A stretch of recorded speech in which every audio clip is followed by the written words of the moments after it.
Telangana assembly శీతాకాల సమావేశాలు live లో చూద్దాం. దుబ్బాక నియోజకవర్గంలో దాదాపు 2 లక్షల 3 లక్షల కల్టివేషన్ ఉంటుంది. దాని మీద పూర్తిగా మరి మల్లన్న సాగర్ మీద ఆధారపడ్డది. మల్లన్న సాగర్లో చెర్ల నీళ్లు ఫుల్లుగా ఉన్నాయి. కాలువల ద్వారా పిల్ల కాలువల ద్వారా నీళ్లు తీసుకుపోవాలి. టెంపరీగా రైతులు గతంలో యాసంగికి సొంత డబ్బులు వేసుకొని మెయిన్ కెనాల్ నుంచి తెగ్గొట్టుకొని లోపలికి నీళ్ళు తీసుకుపోయినరు, మళ్ళీ కూడిపోయినాయి. ఇప్పుడు మరి ఈ సంవత్సరం ఎట్లా అని చెప్పి చాలామంది ఆందోళనలో ఉన్నారు.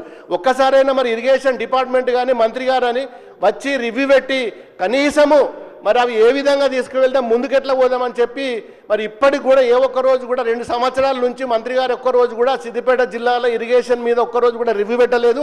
మరి గతంలో కట్టిన ప్రాజెక్టులు కానీ కాలువలు తీసే పరిస్థితి కూడా ఇవాళ ఈ గవర్నమెంట్ లేదంటే ఎంత దుర్మార్గమైన పరిస్థితి ఉందో ఒక్కసారి మీరైనా చెప్పాలి అధ్యక్ష.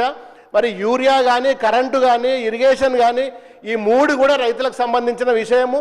మరి మొన్న రైతుల దగ్గర కొనుగోలు చేసిన ధాన్యం కూడా ఇప్పటి వరకు కూడా వారికి గోడాంలలో పెట్టలేక ఎప్పుడు కూడా అన్లోడ్ కాకుండా రైస్ మిల్ల ముంగటనే ఉంటుంది, అవి కూడా అన్లోడ్ చేసుకోవట్లేదు.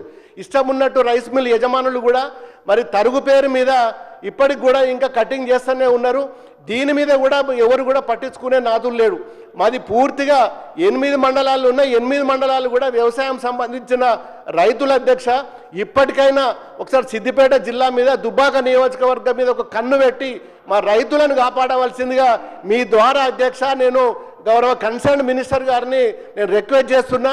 ఎందుకంటే అందరు కూడా నాట్లు పడ్డాయి, ఆందోళన ఉన్నారు. కరెంట్ వస్తుందా, యూరియా వస్తుందా, మా కాలువలలో పూడికెళ్ళి తీస్తారా, మరి విత్తనాలు సరిగానే ఇస్తారా అని చెప్పి అందరు కూడా ఆందోళన ఉన్నాయి. దయచేసి మరి గౌరవ మంత్రి గారు మరి ఇరిగేషన్ మంత్రి కానీ అగ్రికల్చర్ మంత్రి కానీ మరి వచ్చి త్వరలో మరి అధ్యక్ష యూరియా అంశానికి సంబంధించి కానీ ఫర్టిలైజర్ సంబంధించి కానీ ఈ అంశం కేంద్ర ప్రభుత్వ అధీనంలో ఉంది. ఉత్పత్తి అయినా ఎగుమతులైనా దిగుమతులైనా మొత్తం అంశం కూడా కేంద్ర ప్రభుత్వ పరిధిలో ఉంది. రాష్ట్ర రైతాంగం అవసరాలకు సరిపోను సప్లై చేయని కారణంగా తక్కువ వస్తున్న కారణంగా వచ్చిన దాన్ని రైతులు ఇబ్బంది పడకుండడం కోసం ఒక యాప్ ద్వారా వచ్చిందని ఈక్వల్ డిస్ట్రిబ్యూషన్ చేయడం కోసం చేసిన తప్ప రైతులను ఇబ్బంది పెట్టడం కోసం కాదు అధ్యక్ష. ఇది గమనించాలా. మిగతా అంశాలన్నిటి కూడా నోట్ చేసుకోవడం జరిగింది అధ్యక్ష. ఎడమబుజ్జు గారు.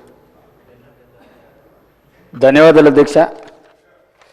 ముందుగా నా నియోజకవర్గ ప్రజలందరూ కూడా ప్రత్యేకమైన ధన్యవాదాలు తెలియజేస్తున్నాయి. ఎందుకంటే మొన్న లోకల్ బాడీస్లో మంచి ఫలితాలని మా దగ్గర ఇవ్వడం అనేది జరిగింది అధ్యక్ష. మా ప్రజలందరూ కూడా ఒక మాట చెప్పి రావడం అనేది జరిగింది. నా నియోజకవర్గం అంతా కూడా కవ్వల్ టైగర్ జోన్. అక్కడ ఇందిరమ్మ ఇల్లు మన ప్రభుత్వం ఇస్తే అటవీ శాఖ అధికారులు ఒక ఇల్లు కూడా కట్టకుండా ఇబ్బందులు పడుతున్నారు. నిన్న కాదు మొన్న మా ఇన్ఛార్జ్ మంత్రి జూపల్లి కృష్ణారావు గారిని కూడా ప్రత్యక్షంగా తీసుకెళ్లేసి గ్రామాన్ని కూడా చూపించడం అనేది జరిగింది. అదేవిధంగా మొన్న ఇస్లాంపూర్లో కాటన్ బండ్లు బయటికి రావాలంటే పత్తి బండ్లు బయటికి రావాలంటే కొంత కంకర ఇదంతా కూడా వాళ్ళు వేశారు. వేసేస్తే కూడా జేసీబీల వారు తవ్వి చేశారు. ఈరోజు ఒక 6 అటవీ శాఖ భూమికి సంబంధించిన రైతు చేను దున్నుతుంటే ఇప్పుడు మా కార్యకర్త ఇంట్లో ఉన్నాడు, అతనికి జైలుకి తీసుకెళ్లడానికి అటవీ శాఖ అధికారులు ఇది అరెస్ట్ వారెంట్ని జారీ చేయడం అనేది జరిగింది. ముఖ్యంగా నా నియోజకవర్గంలో ఇందిరమ్మ ఇల్లు కట్టకుండా చాలా రకాల ఇబ్బంది పడుతున్నాను. ప్రతిపక్షంతో నేను పొట్లాడే అక్కడ ఇది లేదు, కానీ అటవీ శాఖతో డైలీ కొట్లాడే పరిస్థితి నాది ఉంది సార్ అధ్యక్ష. కాబట్టి అటవీ సంబంధించిన సమస్యను పరిష్కారం చేయాలని ఈ సందర్భంగా నేను విజ్ఞప్తి చేస్తున్నాను. Thank you.